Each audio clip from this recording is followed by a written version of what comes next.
Өнөөдрийн төргий. За 25 оны 6-ны төлөв байдлыг хэлцүүлье. За өхрийн ордынханд бол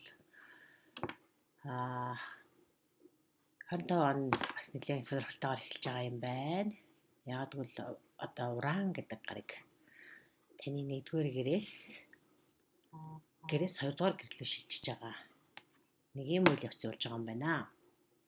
За тэгэхээр энэ 2-р гэр гэдэг маань юу вэ гэхээр мөнгө санхүү ажил алба таны өөрийн чинь хөдөлмөрлөж олдог мөнгийг илэрхийлдэг. За тэгээ энэ хизээ эхлэх вэ гэхээр 7 сарын 8-наас 11 сарын 9-ний үед 2-р гэрт чинь орж байгаа. За энэ уран гэдэг гариг бол за монголоор энийг тэнгэрийн он гэж орчуулж байна уу да. За би заримдаа бас монгол тэр нэрийг заримдаа бас сольж хэлээд байдаг учраас олон улсын их мэдлэлээр яриад өвчий гэж бодож байгаа шүү. За тэгэхээр 25 он бол бас зөвхөн одоо танай өхрийн ордын төдийгүй ерөнхийдөө дэлхийн хүн төрөлхтөний одоо үзүүлэх нөлөө нь урд жилүүдээ хас шал өөр байна гэж ингэж 6 одоо энэ төлөв байдлуудад гарч ирээд байгаа. Астрологийн хувьд бол гариг ирэхс тэнгэр одоо оддын байрлалууд маш ихээр өөрчлөгдөж байгаа. Ялангуяа одоо жишээлбэл энэ уран гэдэг гариг. За тэгээд дээрэс нь Нептун гэдэг гариг. За Плутон гэдэг гариг гэдэг маш удаан хөдөлгөөнтэй гаригуд. Удаан хөдөлгөөнтэй гэдэг нь бол Нарны аймгийн одоо нэлээд захын нарыг одоо жишээлбэл зарим нь 85 жил, 84 5 жил болж ээжнийг тойрдогч гэдэг юм. Иймэрхүү гаригуд байрлал сольж байгаа юм байна.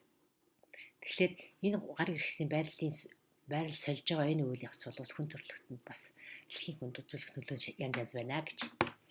Тийм учраас одоо ер нь өөрчлөлтөнд бэлэн байх хэрэгтэй гэж ингэж яриад байгаа. За тэгэхээр уран гэдэг гариг юуг илэрхийлдэг вэ? Таны 2-р гэрт орсноор ямар өөрчлөлт гарах вэ?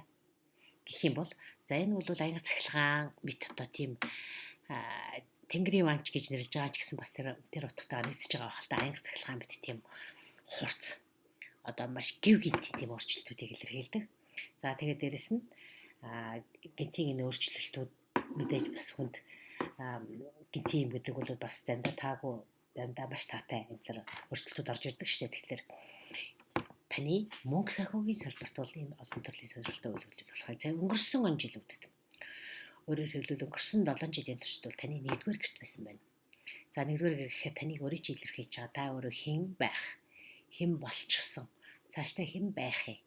Өөрийгөө илэрхийлэх тэр одоо байдал чи юу? Ахын болоод бие махбодын одоо дотоод сэтгэл зүрхний хувьд та яаж гадагшаа бусад хүмүүст харагддгийг. Ямар одоо их сурвалжаас та амьдралаа залгуулдгийг. Тийм үү? За энэ таныг илэрхийлдэг тэр бүх зүйлийг л гадаад болон дотоод тэр илэрхийлэл чинь одоо 1-р гэр хариуцдаг. Тэгэхээр 1-р гэр бол танд маш олон төрлийн өөрчлөлт авчирсан байж таарах гэдэг. Одоо өнгөрсөн 7 жилийн туршид уран гарагийн нөлөөгөөр. За тэгэхээр одоо 2-р гэрт орж байна. За тэгэхээр мэдээж мөнгө олдог дээр их сурвалж 2-р гэдэг үл яг таны өөрийн чинь хөдөлмөрлөж олдог мөнгө гэжсэн тийм ээ. Тэгэхээр ямар ажил эрхэлж, ямар бизнес эрхэлж, юунаас та мөнгө олдгийг энэ бүхэнд ч өөрчлөлт орно гэж байгаа. За тэгэхээр мэдээж уран гарагийн нөлөөгөөр гинтийн сонин одоо тийм дэвшил, гинтийн одоо ийм их боломж бол бас үүсч болно. Магадгүй бас дээрэс нь одоо санхүүгийн хувьд гинтийн шийдвэр гаргаснасаа болоод бас тийм доторгүй байдал үүсч болно. За нэг иймэрхүү. За цаашлаад бас тэр уран гараг гэдэг бол таны одоо шин одоо сэрхүй гэх юм уу? Шинээр одоо оюун санааны хувьд цоо шинээр сэрх ертөнцийн бас нэг тийм нууцлаг талыг сонирхох нэг иймэрхүү хандлагууд бас илэрнэ гэж байна. За энэ үед тэгэхээр зарим нэгэн хүмүүс шинэ бизнес эхлэн санхүүгийн шинэ төвшөнд гарч ирнэ. За магадгүй зарим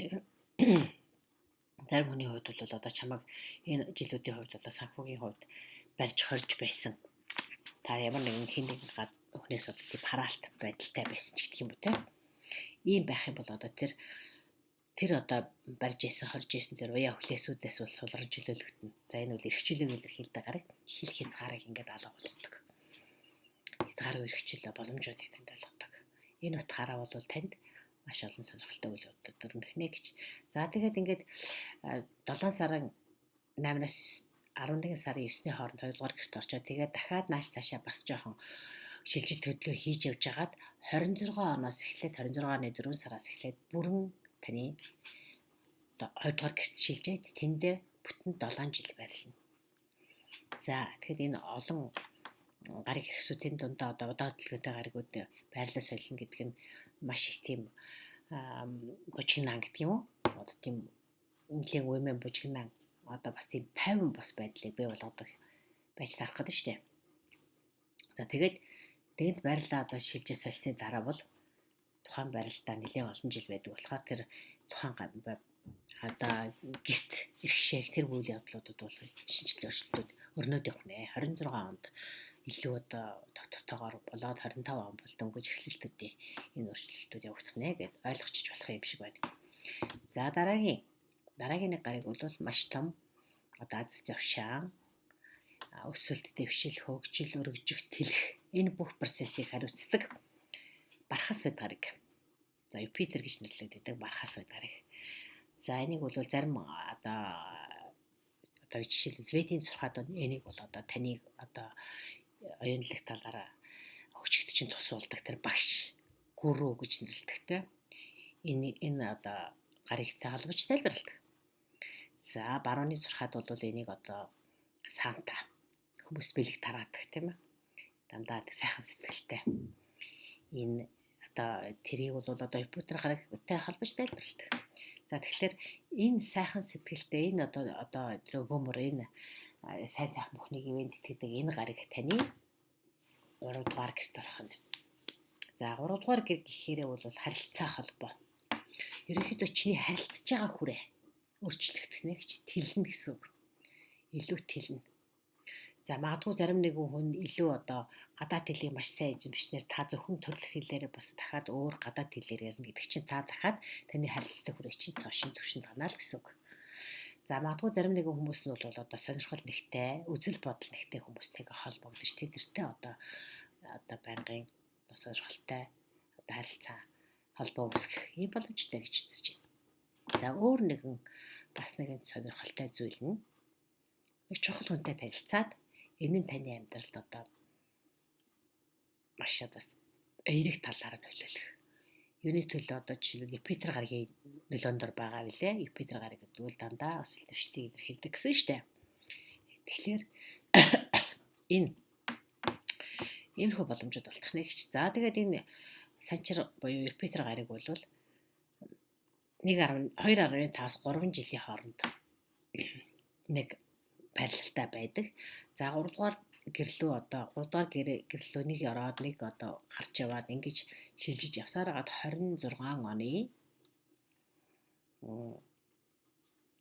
6 сараас эхлээд 6 дугаар 3 дугаар гэртээ бүрэн шилжинэ. За дээрэс нь 3 дугаар гэр гэдэг бол бас тийм харилцаа холбоос хамаатан садан ах トゥ гэх холбоог бас илэрхийлдэг гэж байна. За тэгэхээр магадгүй одоо энэ одоо бархас гаригийн нөлөөгөөр ах トゥ хамаатан садан эгч дүүсийн одоо зүгээс таатай мэдээ сонсох бас боломжтой. Тэдний амьдрал гинтийн сонирхолтой шийдэл шинэ одоо өөрчлөлт гарснаар танд одоо магадгүй маш тийм баяртай сайхан таатай мэдээ болж ирж магадгүй гэж байна. За дараагийн нэг гариг бол Нептун гариг. За монголоор энийг далайван гэж орчуулад байгаа гэж бодгоо. Яг бол Нептун гэдэг гариг чинь далай тэнгисийг илэрхийлдэг нэ. За тэгэхээр далай тэнгис гэдэг бол хязгааргүй хаана одоо хил хязгаар нь харагдаж байгаа нь мэддэхгүй юм асар уудан морон цаг энэ төр бас илэрхийлдэг болохоор Нептун гэдэг энэ гариг бол тухайн одоо хүнийхээ ямар гэрт байж байгаа вэ гэдгээс шалтгаалаад бас л тэр гэрт нь сонирхолтой том хэм одоо өргөн цар хүрээтэй өөрчлөлт болно гэж ингэж үзэж болох. За тэгэхээр энэ таны 3 сарын 31-ээс 10 сарын 23-ны хооронд таны 12 дугаар гэрт орох юм байна. За тэгээд 12 дугаар гэртээ бас 3 сараас 10 сарын хооронд байж байгаа дахиад буцаж өөр одоо гэрлүү шилжиж явж хагаад 26 оны 1 сард бүрэн энэ 12 дугаар гэрт байрлаад энэс цаашаа 14 жилийн туршид таны 12 дугаар гэрт байх нэ. За тэгвэл нэвтийн горгийн нөлөө яаж илэрх вэ гэхээр та жишээлбэл одоо тийм оюунлаг, сүнслэг, оюунлаг талын мэдээллийг илүү сонирхох, тэр мэдээллийг судлах, астролог сонирхох. За альсвал сэтгэл зүйн одоо нууцталд одоо шинж чанаруудыг сонирхох, зөм бэлэг, хорцоолох тийм үү? Одоо зөм бэлэг ийм юм хорцоолох. За нэг юм одоо байдал шинээр танд одоо төрж магадгүй. За магадгүй заримд нь бол одоо маш тийм урам зориг одоо хариулсан тийм бүтээлч ирч хүч танд ундарч тэгэл та ямар нэгэн одоо бүтээлч үйл ажиллагаа энэ бол бас бүтээлч одоо үйл явцыг илэрхийлдэг. Тэгэхээр урлагийн одоо ямар одоо бүтээлч үйл ажиллагаа та ямар зүйлийг хийхийг хүсдэг тэр бүхнийг бас хийхэд энэ нэвтрүүлгийн гарагийн нөлөө татаагаар нөлөөлөх багадaltaй гэж. За санхүүгийн тухайтад бол нэвтрүүлгийн гараг бол бас заримдаа жоохон тийм тодорхойгүй байдлыг үүсгэдэг юм хандлага байдаг гэж байна. За тэгэхээр 12 дугаар гэр гэдэг бол найз нөхдөийг илэрхийлдэг. За тэгээд дээрэс нь одоо өнгөрсөнтэй холбогддог. Заримдаа бол одоо зөвхөн өөрийгөө таних, өөрийнхөө зорилгыг ухаарах, энэ тал руугаа илүү анхаарах. Бусдаас одоо жоохон юм тусгаарлагдмал байдалтай байж өөрийгөө хөгжүүлэх энэ боломжуудыг хайдаг үеиг нь л дээ. Тийм болохоор одоо нэвтрүүлгийн гарагийн нөлөөгөөр та жишээлбэл одоо бясалгал сүм хийдэд удаан одоо байнга зочлох, тэнд бясалгал хийх, аль эсвэл одоо дадлт нууц эзотерик гэж хэлдэг штэ. ертөнцийн одоо арай одоо далд одоо ухамсар, далд хүчний одоо тийм нөлөөг энэ ашиглах нэмэрхүү одоо дадал зуршлуудыг бас сонирхох хандлага бас илэрч магадгүй гэж энэ нэвтрүүлгийн гарагийн нөлөө шүү. Далайн гарагийн нөлөө. За ингээд дараагийн гараг бол Сатурн буюу Санчир гараг. За Санчир гараг таны бас л 12 дугаар гэрт. За 12 дугаар гэрийн одоо үйл явдлууд бол 12 дугаар гэрт ирэх шиг тийм үйл явдлууд бол маш их одоо тийм баялаг олон агуулгатай байж тарах гэдэг нь шүү дээ. 25 он бол.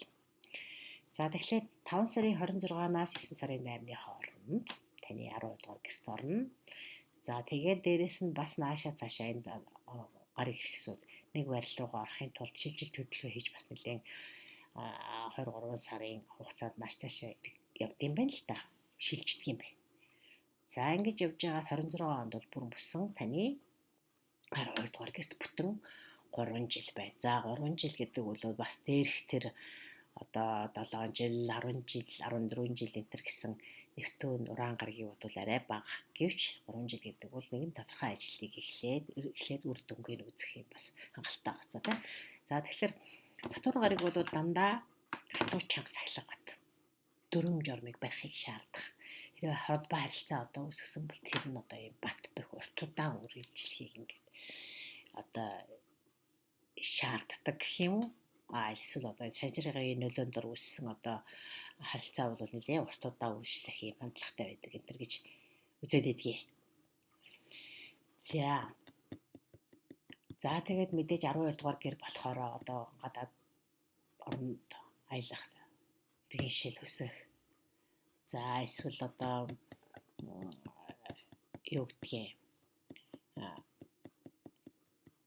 сазар акторгой болоод одоо тийм философи гэдэг ч тийм гүн ухаан тэр талын асуудлуудыг илүү одоо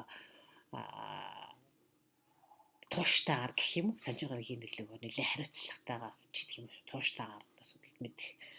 За энэнийхээ хүчээр өөрийгөө олох, өөрийгөө нээх иймэрхүү боломжууд нэгнэ гэж.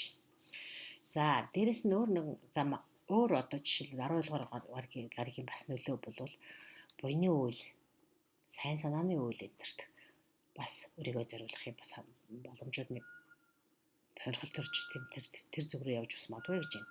За дээрэс нь ерөнхийдөө бусдаас хөндөд тусдаа байж иж өөрийгөө олох энэ гэдэгт бол одоо бас судалгааны ажилтнууд, лабораторид ажилладаг хүмүүс одоо тийм судалгаа хийж үр дүнг нь үздэг иймэрхүү хүмүүс бас энэ 12 дугаар гэр энэ үйл ажиллагаа бас 12 дугаар гэж хамаардаг юм байна л да. За тэгэхээр Сатурн гарагийн нөлөөгөөр энд бол одоо судалгаа шинжилгээний ажил хийж байгаа хүн байлаа гэж бодоход ч юм уу. Одоо нэлээд хатуу сахилга баттай нэлээд одоо тийм төсөл төлөвлөгөөндөө нэлээд одоо ийм тууштай гарахандаад ингээд үр дүнг нь үзэх баг.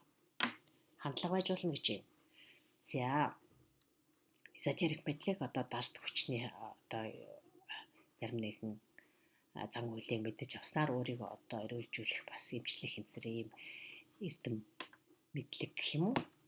Тийм юм суралцж магадгүй гэж байна.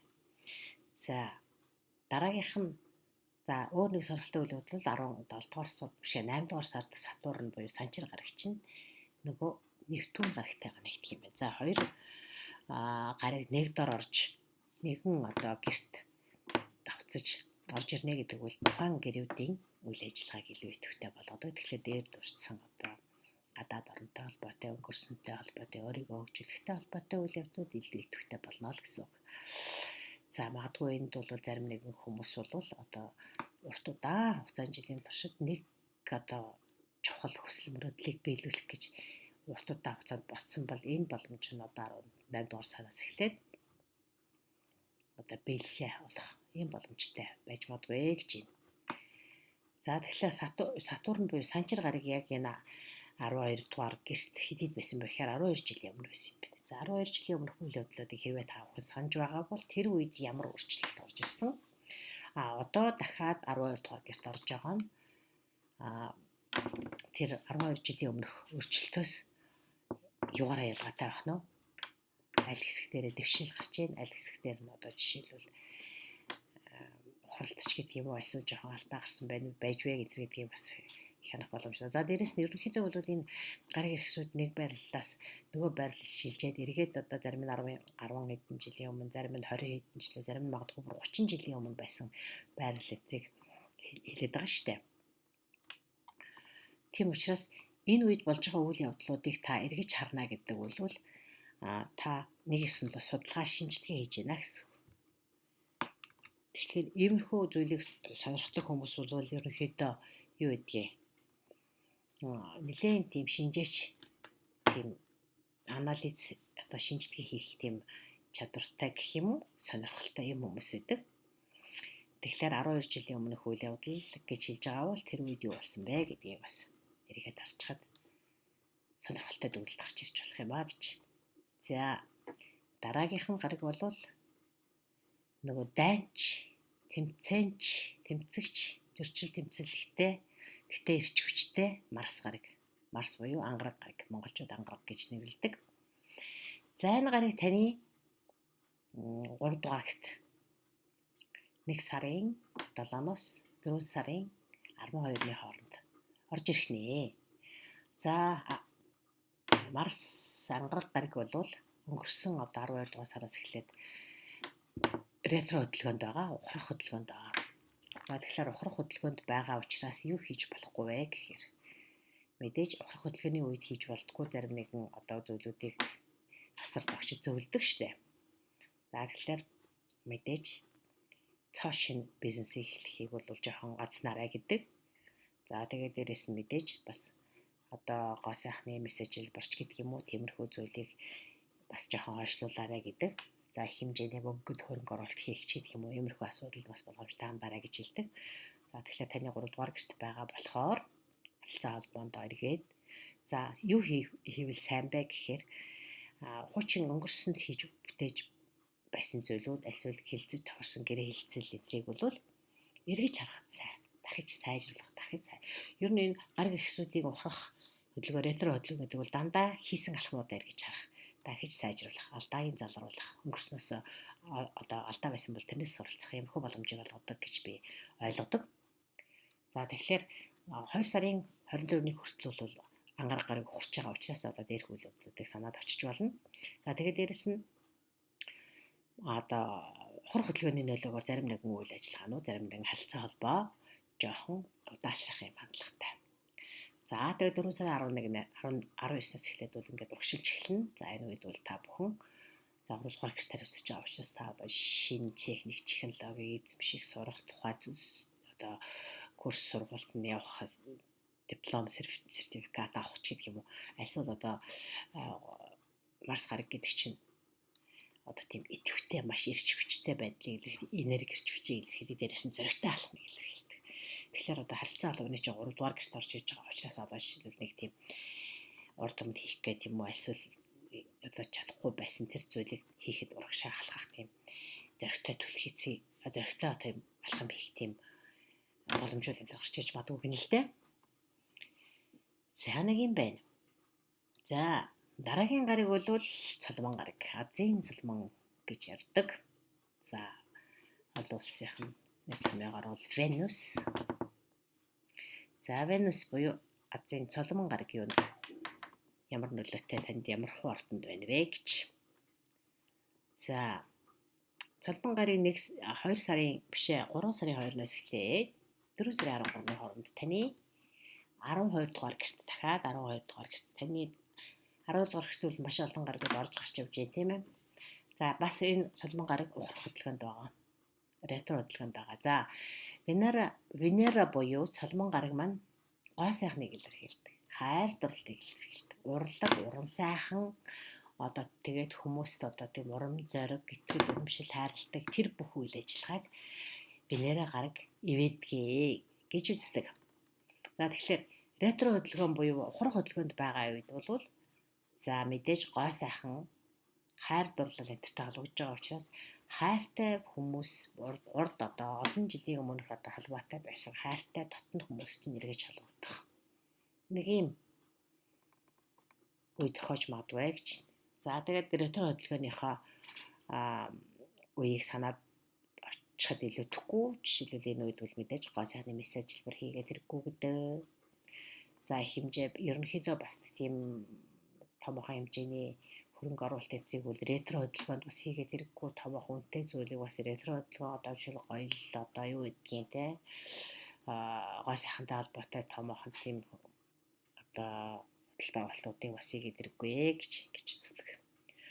За тэгээд 12 дугаар гэрээсээ 4 сараас хойш 6 сараас эхлээд таны 6 сараас 7 сар 6 сарын 6-наас 7 сарын 5-ны хооронд таны 1-р гэрт орж ирэх нэ. За 1-р гэр гэдэг бол таны өөрийг чи илэрхийлж байгаа. Мэдээж энэ Венус буюу цолмон гаригийн нөлөөгөөр таны гоо үзэмж, өөрийгөө үнэлэх, үнэлэмж энтерт бол илүү онцгой анхаарал хандуулах, та мэдээж бас их дур булаам, үзэсгэлэнтэй харагдах, бусдын анхаарлыг татах, хайр дурлалын одоо бас таатай одоо гоё боломжууд бий болох энтер гэсэн иймэрхүү төлөв гарч иржээ. За тэгээд дээрэс нь энэ цолмон гариг маань дараа нь 11 сарын 7-оос 12 сарын 1-ний хооронд энэ оны 25 оны таны 7 дугаар гэрт шилжиж харах. За 7 дугаар гэр гэхээр хайр дурлал, гэр бүлийн болон одоо түншийн харилцаа бүх тэр харилцааг ивэдэг гэж илэрхийлдэг. Тэгэхээр цолмон гаригийн нөлөөгөөр энэ гэр бүлийн хайр дурлалын түншийн бүх төрлийн харилцаануудад 12-оос 11-ээс 12 сарын хооронд бол одоо зарим нэгэн сонирхолтой содон үйл явдлууд өрнөх юм магадлалтай гэж үзэж байгаа юм байна. За дараагийн нэгэн удаан хөдөлгөөнтэй гаригуудын нэг бол Плутон гариг. За Плутон гариг таны за энэ бүр удаан байрлана. За энэ гариг бол таны одоо өнгөрсөн 24 оны 11 сараас эхлээд таны 10 дугаар гэрт орсон. За 10 дугаар гэр гэдэг бол таны нийгэмд эзэлж байгаа байр суурийг, албан тушаалыг, амжилт ололтыг чинь илэрхийлдэг. Хамгийн одоо амжилт ололт карьерийн бол дээд одоо цэг гэж үздэг. За энэ гэрт орсноор бол ерөнхийдөө энэ Плутон гэдэг гариг бол тийм бас их хэмжээний бас санхүүгийн боломж энтрийг бас илэрхийлдэг юм байна л дээ. За тэгэхээр 10 дугаар гэхээр ажил төрөл чинь одоо гинт өөрчлөгдөж юм, албан тушаал ахдаг ч юм уу. Аль эсвэл та ажилласаа гараад өөрийнхөө хувийн бизнесээ эхлэх ч юм уу те. Ерөнхийдөө санхүү ажил төрөлтэй холбоотой зарим нэгэн өөрчлөлтүүд гарна л гэж байна. За тэгээд энэ гариг бол их удаан хөдөлгөөнтэй гэж хэлсэн шүү дээ. Тэгэхээр таны 10 дугаар гэрт дараагийн 20 жилийн туршид байрлал ажилтай холбоотой, карьертай холбоотой, албан тушаалтай холбоотой энэ бүх ойлголтууд бол 25 оноос эхлээд маш олон өөрчлөлт, шинжилэлтэд ингээд ороод явчих юм байна. За энэ одоо гарагийн нөлөөг бол та бүхэнд одоо зарим нэгэн нийгмийн статус гэсэн шүү дээ. Нийгмийн байр суурь өөрчлөгдөн гэж байгаа шүү дээ. Тэгэхээр нийгмийн статус өөрчлөгдөн гэдэг чинь бол зарим нэгэн хүн одоо жишээл гэрлэлээ гэхэд эхнэр нөхөр гэсэн өөр статустай. Зарим нэгэн хүн одоо хүүхэд төрүүлнэ ээж аав гэсэн өөр статустай болж байна. За гэрээ хэлцээр хийлээ гэхэд та одоо дарга юм уу, цэрэг юм уу, албан тушаалтай юм уу, ямар ажилтны бас статус өөрчлөгдөж байгаа. Магадгүй одоо зарим нэгэн гэр бүлийн харилцаа тийм тата бус байсан бол саллаа. Энэ бас дахиад статус өөрчлөгдөнө гэж үзнэ. За нэг иймэрхүү сонирхолтой зүйл болж өрнөх юм байна. Аль нэгэн одоо аль нь дээр дурдсан бүхнээс аль нь танд таарах байдаг бол тухайн хүний өөрийн чинь амьдралж байгаа одоо байр суурь, нийгмийн байр суурь, тэр нийгмийн одоогийн нөхцөл байдлаас чинь шалтгаална шүү дээ. За дараагийн нэг гараг бол бод гараг. За бод гарагийн ухрах хөдөлгөөний талаар бол 12 сард нэг анхныхаа одоо видеог оруулсыг та бүхэн харсан баах. За ухрах хөдөлгөөн бол жилдээ 3 удаа болдог. Энэ бол бод гараг хамгийн олон удаа ухардаг, хамгийн одоо хурдан хөдөлгөөнтэй гараг гэж хэлж болно. За тэгэхээр 3 сарын 15-наас 4 сарын 7-ны хооронд таны 12 дугаар гэж шүү дээ. Дахиад 12 дугаар гэж.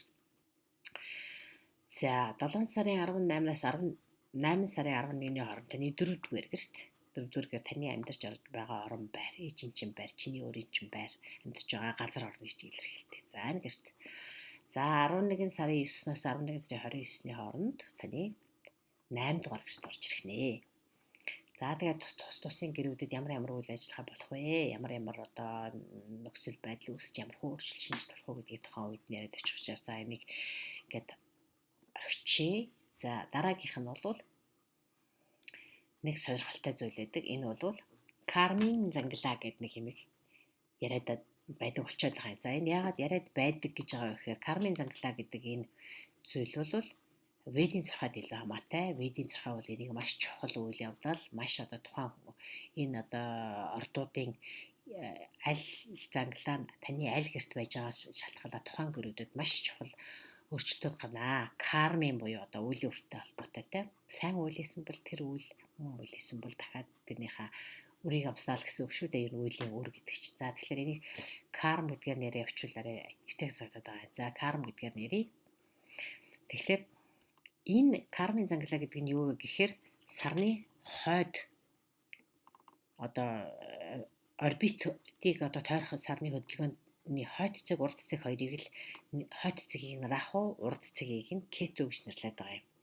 За энэ раху кету гэдэг ойлголт бол ялангуяа раху гэдэг ойлголт бол монголчуудад бас танил байж таарах гэдэг юм. Яагаад гэвэл одоо бидний багад сар хэртгэд сарыг раху зэлгчжээ гэж ярьдаг гэсэн. Энэ домог бас тийм ч одоо тийм зүгээр хий хоосон зүйл биш байжээ гэж одоо гарч байгаа байхгүй юу. Тэгэхээр сарны хойд занглаа раху, урд занглаа кету. За энэ занглаа буюу огтлцлын цэгийг хэлээд байгаа. За энэ огтлцлын цэгүүд нь 1.5 жил буюу 18 сарын дараа байрлалаас үлддэг. За энэ оны одоо 1 сар шүү дээ. 1 сарын 12-ноос эхлээд энэ раху кету байрлалаас солино. За раху байрлалаас солиод таны 5 дугаар гэрт. Кету таны 11-р гэрт. Тэр одоо байрлалууд нь орж ирэх нэ. За тэгэхээр энэ хойд урд огтлцол буюу раху кету гэж ингэж огтлцлын цэгүүд дээр дандаа нар буюу сарны хэртэлтүүд явж идэг. Тийм л учраас энэ цэгүүдийг Ведийн зурхаа бол нэлээд онцгой анхаарах ёстой цэгүүд юм шүү гэж үздэг юм байна л да. За тэгэхээр нарны сарны энэ одоо хөдөлгөөн нар сарны энэ одоо хэртэлцийн энэ он жилүүд цэгүүд таны 5 дугаар гэрт байрлал гэдэг чинь 5. За хэдийд вэ гэхээр 3 сарын 14-нд таны 5 дугаар гэрт сар хэртгэн. За 5 дугаар гэр гэдэг хайр дурлал, романтик харилцаа, үр хөөхөд, тийм ээ. Дээрэс нь таны хамгийн дуртай хийдэг ажил, хобби. За 3 сарын 19-нд нь нар 12 дугаар гэрт ирсэн. За 12 дугаар гэдгийг түрүүнд дурдсан учраас ингээд 9 сарын 7-нд сар таны 11 дугаар гэрт ирсэн. 9 сарын 21-нд нар дахиад таны 5 дугаар гэрт хэртэн. За тэгэхээр нар сар хэртснээс дандаа 14 хоногийн дараа заавал нар хэртдэг. Тэгэхээр нар хэртсэн, сар хэртсэн хоёр энэ үеийн хоорондох 14 хоногийг бол тийм коридор үе гэдэг. Энэ үед бол зөвхөн одоо нэг ордон төдийгүй ерөнхийдөө хүмүүсийг маш боломжтой байгаарай. Энд бол бас гинтийн цочирдсан одоо зарим нэг үйл явдлууд болж магадгүй шүү гэж ингэж астрал огчид зөвлөдөг. За тэгэхээр нар сар хэртэлтийн тухай зарим нэгэн одоо харуулах, сануулгах зүйлүүдийг бол тухайн цаг үед нь хийгээд явчихна байх гэж найдаж байна. За тэгээд энэ хүрээд та бүгдийн 25 оны төлөв байдлыг өндөрлөе. Хэрвээ та бүхэнд одоо бидний энэ яриад байгаа зүйл таалагдж байгаа бол цаашдаа одоо дагаж subscribe хийгээрэй, найз нөхдөдтэйгээ хуваалцаарай гэж зөвлөе. За ингээд та бүхэнд амжилт хүсье. Дараа уулзтлаа. Баяртай.